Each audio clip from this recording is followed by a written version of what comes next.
नमस्कार दोस्तों, आप सभी का स्वागत है मेरे यूट्यूब चैनल अरविंद कुमार गुरुजी में। दोस्तों, आज की वीडियो में हम बात करेंगे डीएसएसबी असिस्टेंट टीचर प्राइमरी का जो रिक्रूटमेंट निकला है उसके बारे में। अगर आप दिल्ली में सरकारी शिक्षक बनने का सपना देखते हैं तो ये मौका आपके लिए बेहद खास होने वाला है।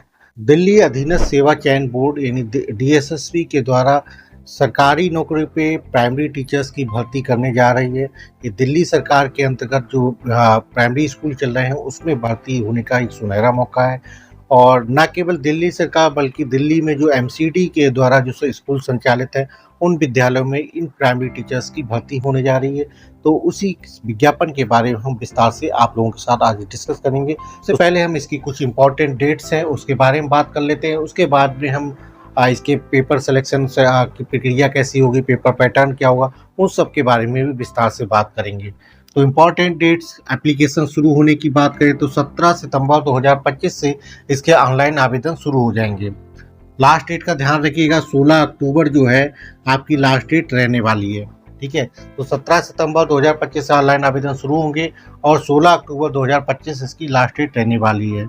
टोटल वैकेंसी की बात करते हैं तो 1180 पद होंगे जो असिस्टेंट टीचर प्राइमरी स्कूल के होंगे।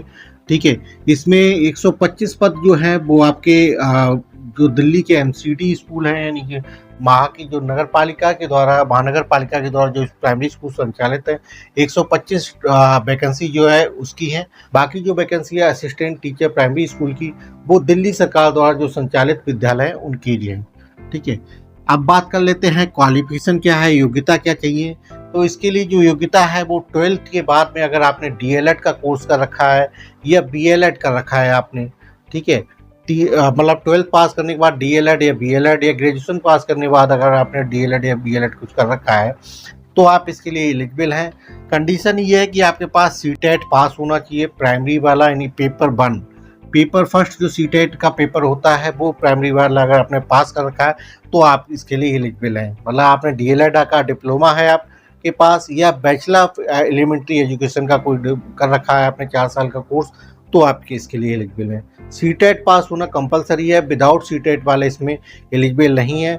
बाकी अगर आपने स्टेट का कोई एग्जाम टेट है या हरियाणा टेट का कुछ इस तरह का पास कर रखा है तो वो भी आपके लिए इसमें एलिजिबल नहीं है। इसके लिए क्योंकि इसके लिए जो वैकेंसी है वो उसमें सीटेट का होना कंपलसरी है।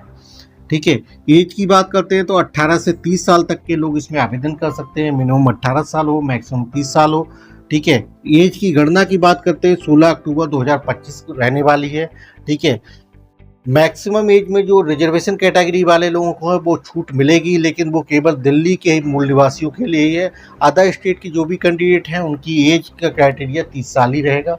लोकल दिल्ली के रहने वाले जो लोग हैं उनको रिजर्वेशन की जो भी गाइडलाइंस है ओबीसी में 3 साल और एससी एसटी के लिए 5 साल का जो छूट मिलेगी वो आपको मिलती रहेगी। ठीक है, सिलेक्शन प्रक्रिया बहुत ही सिंपल है। एक रिटन एग्जाम होने वाला है, उसके बाद डॉक्यूमेंट वेरिफिकेशन होगा, उसके बाद फाइनल लिस्ट आपकी निकल जाएगी, फाइनल सिलेक्शन हो जाएगा। ठीक है, अब बात कर लेते हैं पेपर पैटर्न की। तो पेपर पैटर्न भी बहुत ज़्यादा कॉम्प्लिकेट नहीं है। 200 क्वेश्चंस का एक पेपर होगा जो 200 मार्क का होने वाला है। तो और इसके लिए जो टाइम पीरियड मिलेगा वो 2 घंटे का आपको समय मिलने वाला है। ठीक है, पेपर जो है आपका 2 सेक्शंस में डिवाइड होगा, सेक्शन ए और सेक्शन बी। ठीक है, सेक्शन ए आपका 100 नंबर का होगा, सेक्शन बी भी आपका 100 नंबर का होगा। सेक्शन बी ए में की बात करते हैं तो 5 सेक्शन इसके अंतर्गत जुड़े हुए होंगे, जिसमें आप general intelligence and reasoning ability के आपके 20 क्वेश्चन 20 मार्क के आने वाले हैं। इसके अलावा बात करते हैं जनरल अवेयरनेस के भी 20 क्वेश्चन 20 मार्क के आने वाले हैं। ठीक है, इसके अलावा मैथ यानी अर्थमेटिक के आपके न्यूमेरिकल एबिलिटी के 20 क्वेश्चन 20 मार्क के आने वाले हैं।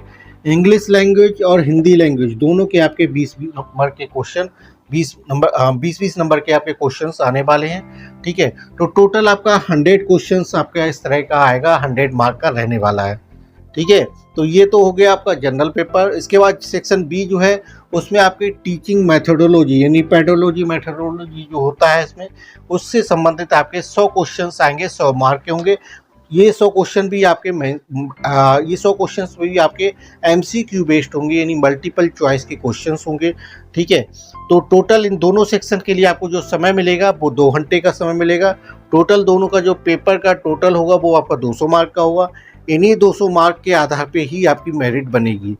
ठीक है, कोई और आगे फर्दर पेपर नहीं होगा, इसी पेपर के बेस पे आपका सिलेक्शन होगा आफ्टर डॉक्यूमेंट वेरिफिकेशन के बाद।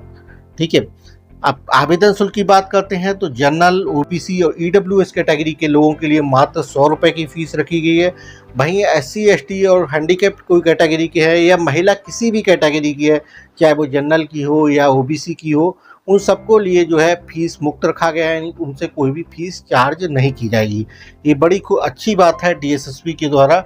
ठीक है, अगर आप इस भर्ती में आवेदन करना चाहते हैं तो आवेदन करने के लिए जो वेबसाइट है dssb.delhi.gov.in की वेबसाइट पे जाके आप ऑनलाइन आवेदन 17/9/2025 के बाद कर सकते हैं। 17/9/2025 को वेबसाइट पे ये आपका ओपन कर दिया जाएगा। ठीक है दोस्तों, तो ये था हमारा डीएसएसबी असिस्टेंट टीचर प्राइमरी 2025 के रिक्रूटमेंट के बारे में एक छोटा सा विज्ञापन था, जिसके बारे में हमने आपके साथ शेयर किया। ठीक है, अगर आप इसमें आवेदन करना चाहते हैं तो समय रहते ऑनलाइन आवेदन जरूर करिएगा और इसकी ऑफिशियल वेबसाइट पे ही जाके आवेदन करिएगा। इस वीडियो को लाइक शेयर जरूर करें, जिससे आपके साथ साथ आपके दोस्त भी इस भर्ती का लाभ उठा सके और उन तक इस भर्ती के बारे में सूचना पहुंच सके। और हाँ, अंत में सरकारी नौकरी से जुड़ी अपडेट पाने के लिए आप मेरे चैनल को सब्सक्राइब जरूर करिएगा, बेल आइकन दबा लीजिएगा, जिससे जो भी नोटिफिकेशन सरकारी भर्ती का हमारे चैनल पे अपलोड होता है उसकी जानकारी आप तक समय रहते पहुंच सके। ठीक है दोस्तों, फिर मिलेंगे, तब तक अपना ख्याल रखिएगा। बहुत बहुत धन्यवाद। Thank you very much.